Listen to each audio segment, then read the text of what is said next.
Frankfurt, October 2024. Under the fluorescent lights of Germany's busiest airport, security officers closed in on a man who wasn't carrying a weapon, but something far more dangerous: access to America's military secrets. His name was Martin D., a U.S. defense contractor turned would-be spy, and his betrayal was about to send shockwaves from Washington to Beijing. From 2017 until early 2023, Martin D. served as a technical employee linked to the Department of Defense. He was stationed in the German state of Hessen, a region home to critical U.S. facilities, including Air Force installations and logistical centers. His role was not combat-oriented, but it was vital. He worked behind the scenes, helping maintain systems, networks, and technical infrastructure that support U.S. operations across Europe. To the outside world, his life looked ordinary: a contractor, a neighbor, a technician. But inside those facilities, he had proximity to details that foreign intelligence services would pay dearly to acquire. Schedules, maintenance patterns, logistics flows, mundane to some,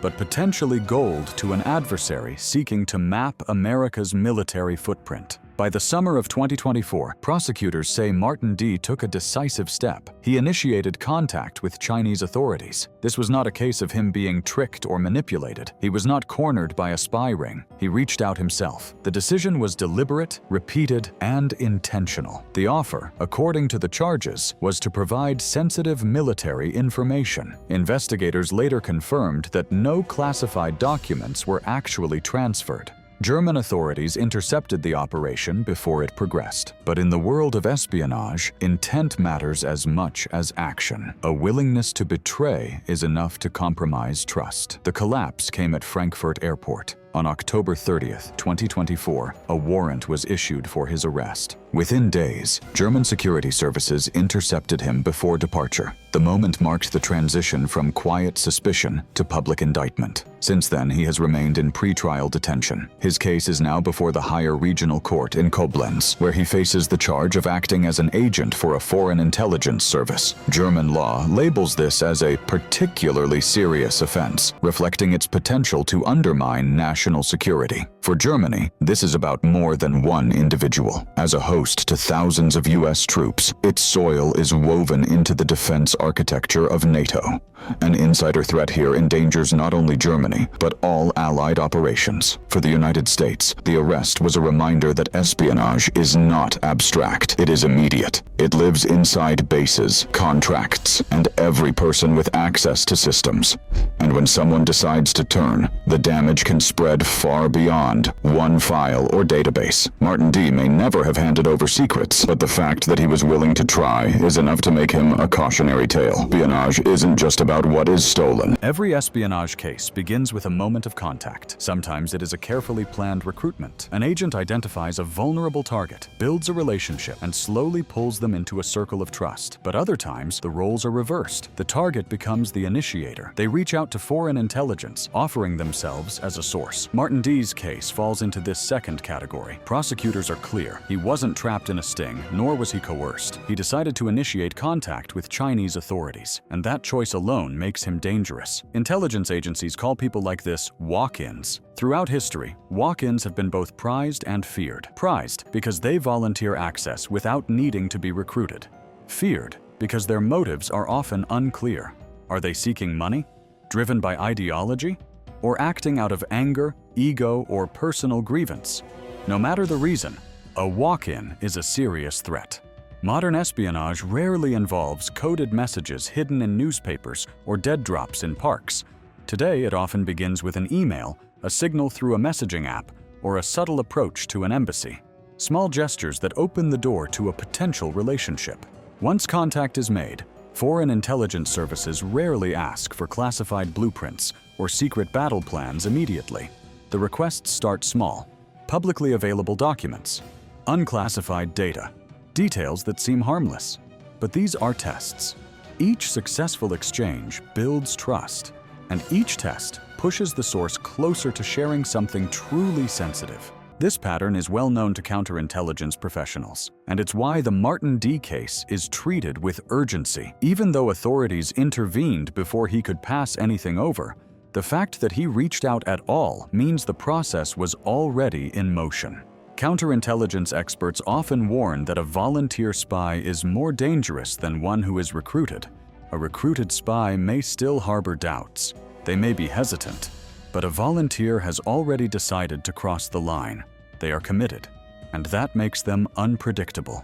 The motives behind Martin D.'s actions remain uncertain.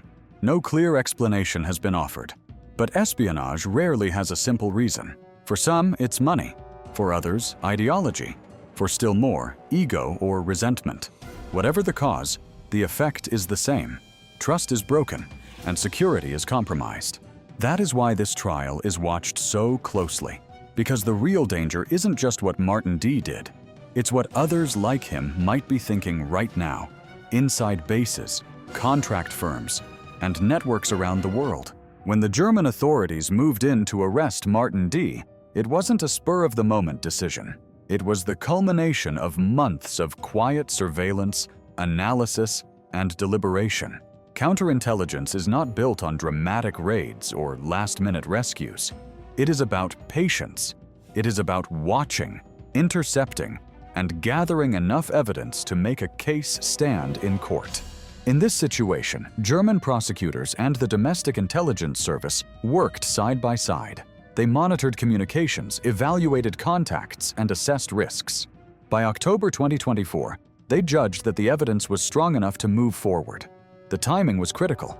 Act too early, and defense lawyers could argue that there was no real case. Wait too long, and actual secrets could leak.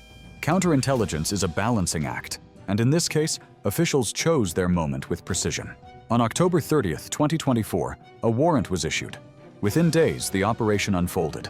The site was Frankfurt Airport, a controlled environment where security services could act quickly and limit the risk of complications.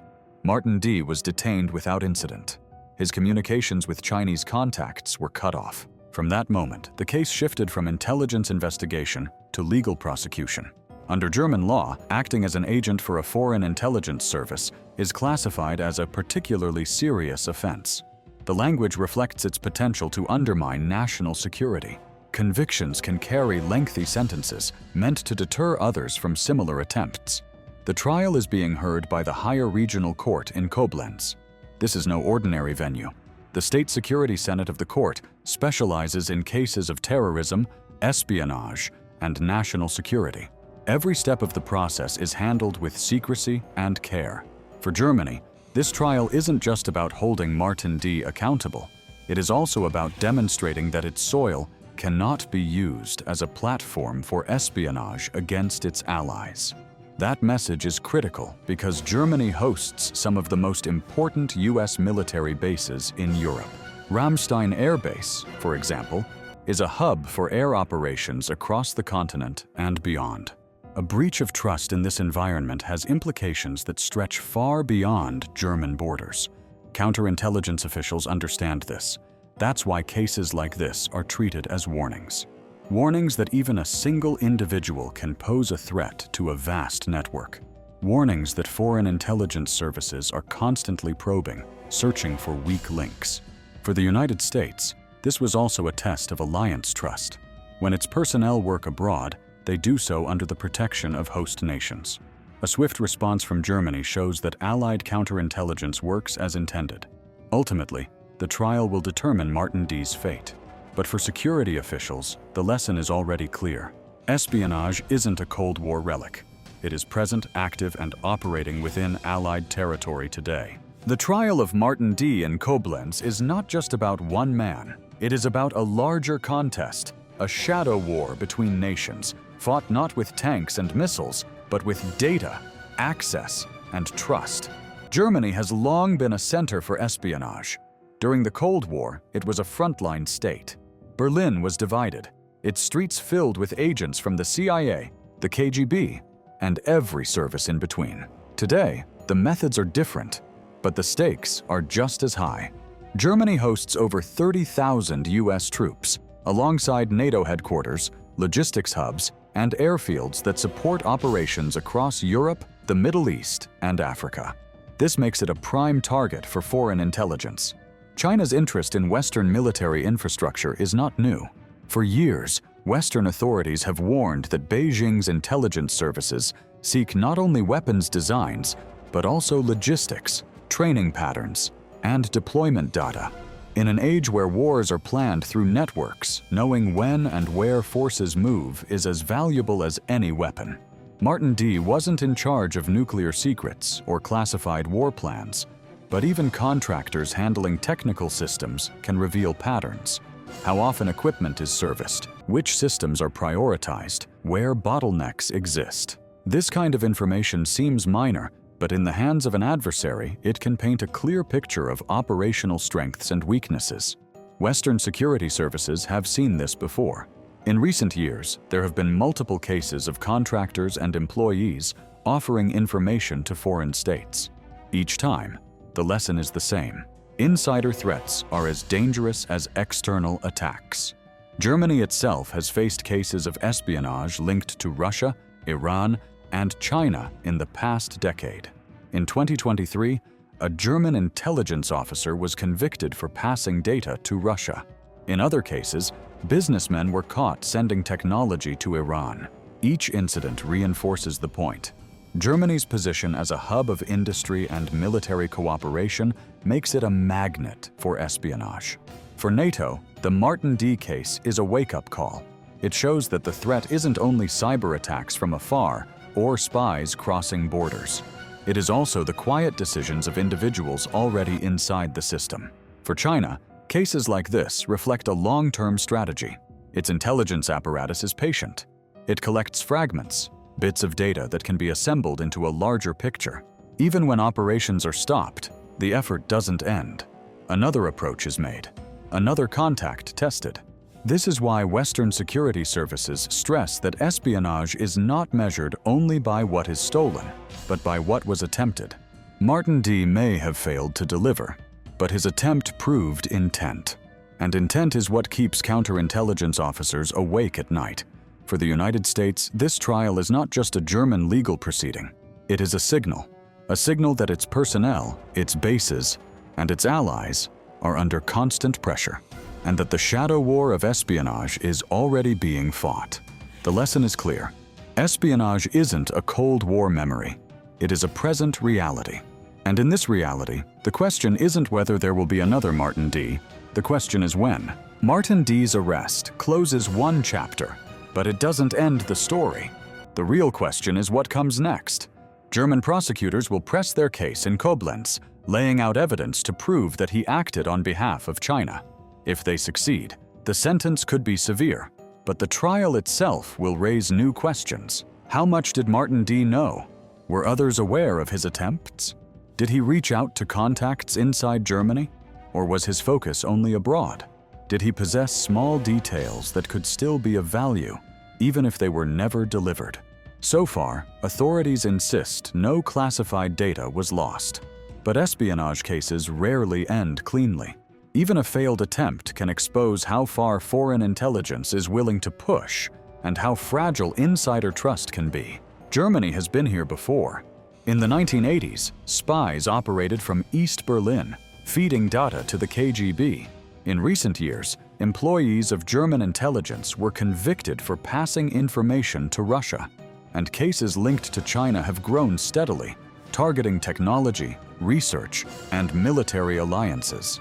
For the United States, this case underscores a lesson learned again and again. The biggest vulnerability is often inside the system. No firewall, no drone, no missile can protect against a contractor who chooses to betray. NATO faces a similar reality. Bases in Germany, Poland, and the Baltic states are not isolated. They are connected through shared logistics and joint operations. A breach in one place can echo across the alliance.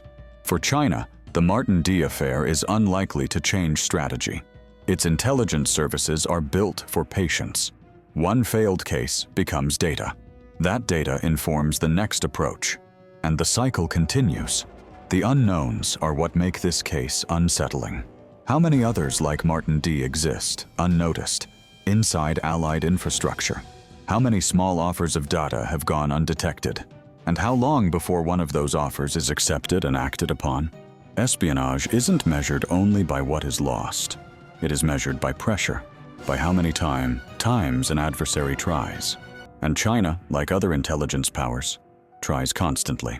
The trial in Koblenz will decide Martin D.'s personal fate. But the larger battle is still underway. Because in this shadow war, victory isn't measured in court rulings. It is measured in resilience, in prevention, and in how quickly nations adapt. For the public, the warning is clear. Spies aren't ghosts from the past. They are present today, inside systems, watching, waiting. And the line between ordinary life and espionage is thinner than most people realize. Martin D. may sit in a German prison cell today, but the real danger isn't locked away. Somewhere inside a NATO base, a contractor's hand is already hovering over the same line he crossed. The next betrayal won't come with a warning, only with consequences.